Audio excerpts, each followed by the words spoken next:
Back in 2019, I decided to give dog fostering a go. I had had my own working Cocker Spaniel Woody for about a year and a half at that point, and I thought it would be a really rewarding way to help other dogs like Woody find their new homes. I ended up fostering 7 dogs in total from 2019 to early 2020. All the foster dogs you are about to meet in this video are Spaniels or Spaniel crosses. This is because I grew up with Spaniels and I felt a breed-specific rescue charity would be the best fit for me as a first-time fosterer. At the time of creating this video, I'm not currently fostering, but it's definitely something I'd like to pick up again in the future when my lifestyle fits a little bit better.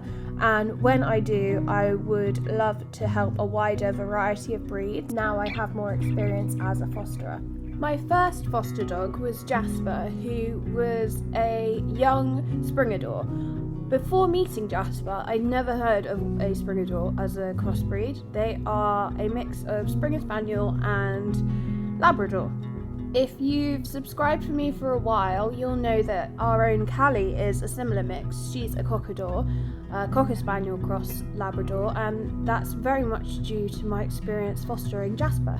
Now, it's important to note that I won't be divulging the reasons why any of these dogs came into foster, because I personally don't think they are my stories to tell.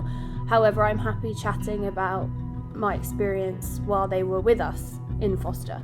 It did take a while for Jasper to get used to Woody and I and to settle in to his foster home. However, one thing he loved throughout was his walks, so we definitely made the most of all the glorious locations we have down here in Cornwall.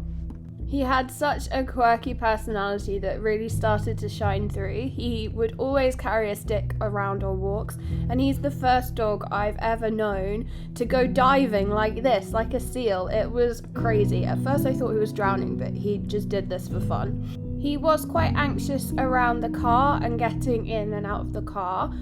When I first had him, he would spend hours in the car on his own, and he'd get quite guardy if you tried to force him to do something he didn't want to do.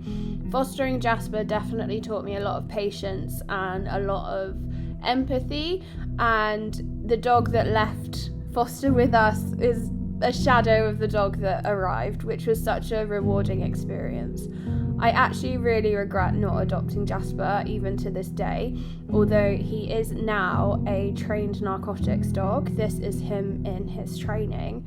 I know this is the best place for him, but I do have pangs of guilt for not adopting him. I do hope that I can in the future if he retires, but that's no certainty.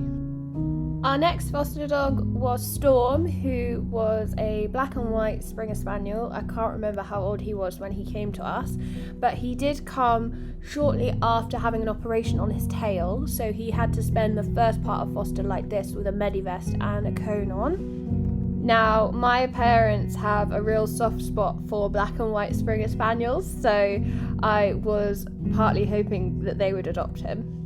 Alas, it wasn't the right time for them, but Storm did find the perfect home and such a loving family in the end. But anyway, back to his time in foster. Storm was a happy-go-lucky spaniel, classic Springer Spaniel, loved the water, although he did have a bit of an obsession with reflections at times, so we had to be careful of that. He loved playing, he enjoyed the company of other dogs, he was a real goofball and just basically loved life. It was crazy to know that he had previously been adopted, but it fell through. Honestly, Storm was great. We love Storm. We were fostering him through the springtime, so I think he came around April and stayed with us for a month or so, but that meant obviously the weather was warmer so we could get out and about. I was also walking friends' dogs regularly, so he had loads of friends to get to know, and yeah, we took him on a fair few Cornish adventures while he was here, and he loved every second of it. This has got to be one of my favourite memories of Storm and Foster. We went on this incredibly muddy walk. Honestly, everyone got absolutely caked in this stuff, but we had so much fun. I was also able to take Storm to the seal sanctuary in Gweek to see the penguins, and he was absolutely fascinated by them. It was such a great day. About a month later, Storm then headed off to his forever home in the New Forest, and his owners absolutely loved having him. However, devastatingly, a few months later, Storm passed away suddenly. His owners were absolutely devastated, and so was I. Luckily, they've gone on to adopt another dog, but it was such a shock at the time. The next dog to join us in foster was Henry, who was a 4-year-old ginger working cocker spaniel. You may recognise him because he never left. I'm often asked, why Hen? Why did I decide to adopt him out of all the foster dogs? And it was moments like these. He and Woody were inseparable, non-stop playing. Hen also loved paddleboarding and outdoor activities, so that's why I adopted him. And it was only while he was in foster did we learn that he was blind. But that doesn't stop him. In fact, we ended up hiking over 100 miles of the Cornish coastline to raise money for our fostering charity the summer after I adopted him. Before setting off on our Cornish coast path hike though, we did foster Snoop. I can't remember how old he was, but he was a sprocker, so a mixture of Springer and Cocker Spaniel. Like Henry, Snoop loved paddleboarding, swimming, and most outdoor activities. Snoop by far experienced the most adventures while in foster with us. He even climbed Snowdon.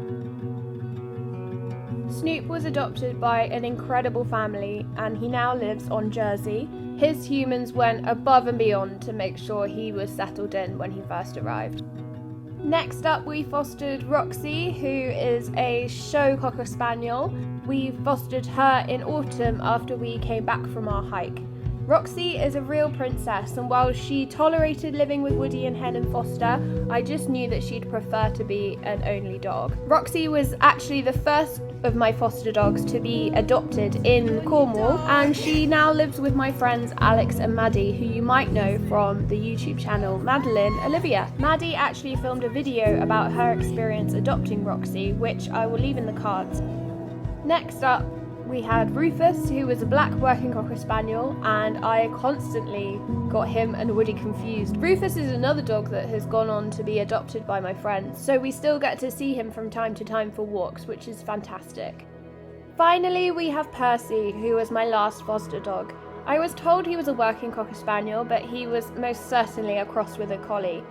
I'm not gonna lie, Percy really tested me. He was so intelligent, but because he came in as a stray, it took him a while to adjust. Thankfully, Woody and Hen showed him the way. He was adopted by a family in Devon just before the first lockdown. It took a while for him to adjust, but his owners did a great job settling him in. And there we have it, a brief overview of my experience fostering dogs so far. As I mentioned, I'm not currently fostering, but I hope to again in the future. If you do have any questions about what it's like to foster dogs, please leave them in the comments.